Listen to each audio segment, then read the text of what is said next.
August 19th, 2021. This date marks the day a true masterpiece was concluded after a decade of publication. This masterpiece being JoJolion. 1 year, 5 months, and 29 days later, we now have the JoJo Lands. Ladies and gentlemen, welcome to the debut grand opening of... Before I start this review, I just wanted to say, I know I've missed like a handful of JoJo news recently. The reason being, I'm actually having an affair with my wife. Here's a photo of us together on our honeymoon, but yeah, this is the undeniable truth as to why I haven't uploaded in over a month. So with all that aside, let's get on with the review. So chapter 1 basically just starts off with a page that just goes over the concept of stands and some random stands also drawn in the background. Yeah, that's pretty much it. On the next page, we get an actual synopsis of the main character's goal, which is as follows. This may sound like bullshit, but this is the story of one boy becoming rich in the subtropical islands. Well, surely his name isn't as bullshit as his goal. It also takes place in Hawaii. So the story starts off with some nice scenery of Honolulu. It seems 2 cops have pulled someone over. Oh my gosh, it's our main protagonist eating a fucking egg. There also seems to be a girl in the driver's seat that I'd assume is a friend of Jodio. So after some back and forth between this woman and the cop, it is revealed that this woman is 18 years old, and Jodio is her 15-year-old little brother. They also mention COVID, which definitely means it takes place present day. I'd say post-COVID 2021 to 2023, considering they don't have masks. So yeah, after Jodio's sister tells the cop to get away from her face because she doesn't want to get COVID, this cop takes that as, oh, so you're racist. And then this cop just goes, "Hey yo, stop listening to that Dua Lipa and get the fuck out of the car for a pat down." The cop then does some not too family friendly things to her, which I'm not going to show for obvious reasons. But then, when everything seems grim, our main protagonist is here to save the day. So Jodio gets out of the car, all strong like, and then he says, "Get your hands off Big Bro right now." What did he say? So you're telling me this fine-ass woman is a dude? Well, who am I to judge? It's 2023. Anyone can be whatever they want these days. I'd still smash. So anyways, this man Jodio gets out of the car, and instead of using his phone to record this incident for WorldStar, or just teach them a lesson by beating them up, this man just straight up decides, "We're just gonna kill him!" Long story short, Jodio's brother has to pull Jodio off the police officers. They light the police car on fire, change licenses, change license plates using the stand Smooth Operators. And they're late. For something.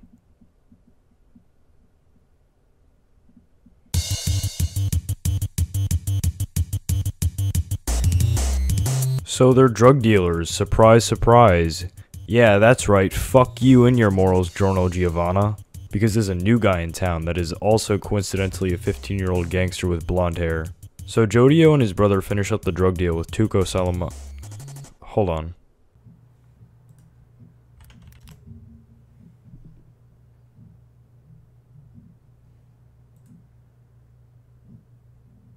So Jodio and his brother finish up the drug deal with Hawaii Gangster. And he's just like, Yeah, just be on time next time, you know what I mean? You know what I'm trying to say, bro? and then he throws a curveball. Hey, by the way, seems somebody burned a cop car on the coastal road on the other side of the warehouse district. You two know anything about that? Yeah, so these two menaces just shrugged it off. That's pretty much it. So anyways, it's time for...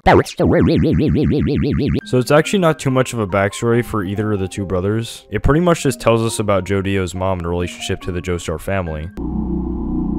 It also tells us that the brothers protect their mother from behind the scenes. This honestly really reminds me of the scene from part 5 when Giorno saves a gangster from being killed, and so in return the gangster protects Giorno from the shadows. Similarly, both the gangster from part 5 and the brothers from part 9 both ensure social status and respect on top of all that. For example, the gangster in part 5 made sure Giorno's stepdad stopped beating him, made sure the local kids stopped picking on him, and more ice cream, I guess. On the other hand, in JoJo Lands, the brothers made sure the locals carried their mom's bag, and when it rains, someone will come to bring her an umbrella. Yeah, I don't know why I had to go too deep into that, just thought it was cool. This backstory also tells us more about Jodio's brother Dragona. I'm honestly a little confused about Dragona's gender because it seems like he was born a boy but he has the appearance of a girl. It is stated that he received cosmetic injections and also enjoys girl-like fashion, but Jodio still calls him his brother. I don't know, we'll probably find out later in the story, I'd still smash. So after this backstory stuff, it shows Jodio on the school bus just minding his own business. Oh, I'm just a regular guy in the neighborhood here. But then, a certain upperclassman asked Jodio for drugs out loud. How's it hanging, Jodio? Did you bring the stuff? So Jodio just resorts to the thing he's best at. Violence. This kid's first reaction to shit like this is always just fucking murder, Jesus Christ. So after the bus ride, Jodio apologizes to the upperclassman. He's just like, Yeah, sorry about the bus. I'll give you the stuff. Just don't say I shit in public again. so then Jodio discreetly takes the upperclassman's money, tells him to walk straight ahead. Go ahead, you got it. Then a mysterious guy on an electric scooter passes by the upperclassman telling him where the stuff is, and the drug deal is complete. So now, here's where the main theme of the part now comes into play. The mechanism. So the information given to us about the mechanism is extremely vague, so I'm gonna try and explain it as best as I can. Jodio states that mechanisms have power, but they are invisible to the eyes. He uses his youth as a golfer as an example of a mechanism. He also compares himself to a kid who is getting bullied as another example of a mechanism.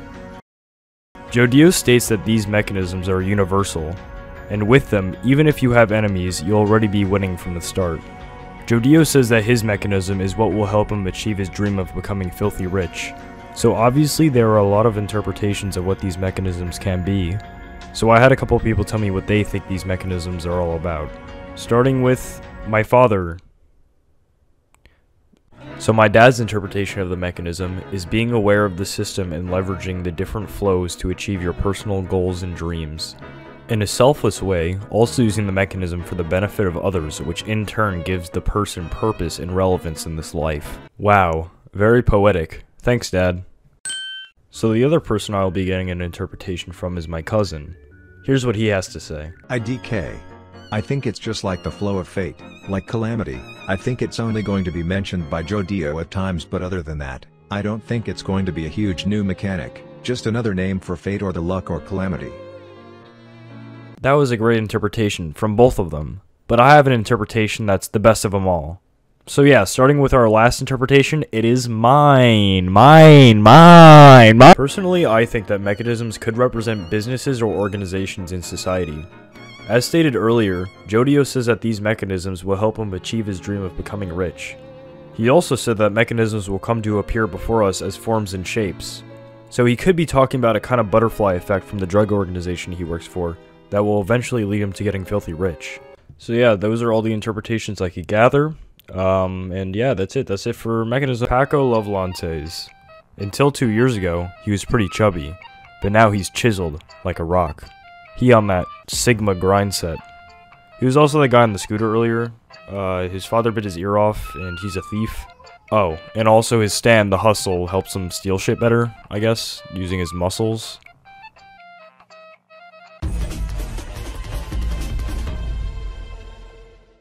So as you can see, our group is kind of lurking inside of a store, just chilling. And then this woman shows up. Who is it, you may be asking? It's their principal from earlier that I actually didn't show for some reason. It seems that their principal is working at this store that is later revealed to be a fashion boutique called Eco Eco. It is also shown that her students, Jodio, Dragona, and Paco, work for her.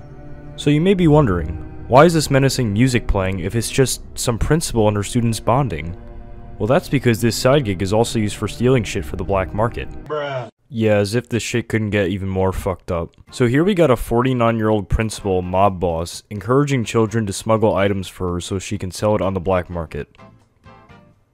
Cool. So essentially their principal, Meryl, is just like, yo, you see this diamond? $6 million. Some rich Japanese tourist has it, steal it. Wow, I wonder who this mysterious tourist is. So obviously Jodio and the gang accepted, because money talks. And then Meryl's like, cool, you'll be working as a team of 4. Oh my gosh, plot twist. Jodio and the gang are now working with the upperclassmen that Jodio attacked a couple pages ago. What? But yeah, Jodio and the gang seem very unsure of this glizzy goblin upperclassman. And yeah, that's the end of chapter 1. Alright, so this part of the video I'm just probably gonna leave unscripted, so I might stutter a bunch, but I'll try and cut it and make it good for the viewer. I'm just gonna give my thoughts since I just finished chapter 1. Very good, extremely good. Honestly, I'd probably rank that first chapter above all the other first chapters in JoJo so far. But yeah, it was pretty solid. I think it's pretty obvious that this is gonna be like part 5, especially Jodio. He has a lot of similarities to Giorno. I actually did not really like Giorno as a main character. I thought he was kind of dull. But Jodio is a menace so far, honestly. He's probably the most chaotic JoJo we've gotten so far. Yeah, I mean, it's crazy. I like the characters. So far I like Paco a lot. I like his design. I think his stand's kind of funny. Also the tourist. It's gotta be someone in the Higashikata family, 100%. It's gotta be like Gappy, or I mean, I know Yasho is not necessarily Higashikata. Just someone from part 8. I'm hoping for Joshu, honestly. Yeah. And the mechanism too is a pretty cool concept so far. I mean, so far I really haven't really seen much. It's very vague. But I'm hoping to see more of that in the future. Yeah, I think it's a cool concept so far. And I also think it's pretty cool that like, it's not necessarily like twin JoJos, because like I know a lot of people are making those theories that the main protagonists were going to be like twins. But obviously Jodio is the poster boy of part 9, but I think it's pretty cool that he has his brother Dragona to, like, you know, help him out. He's like actually in the story.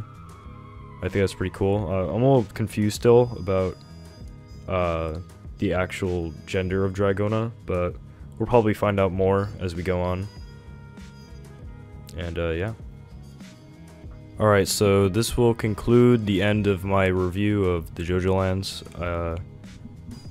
This is my first time doing this. I don't know if I should like give it a rating or something. I give it like a 10 out of 10. Great chapter.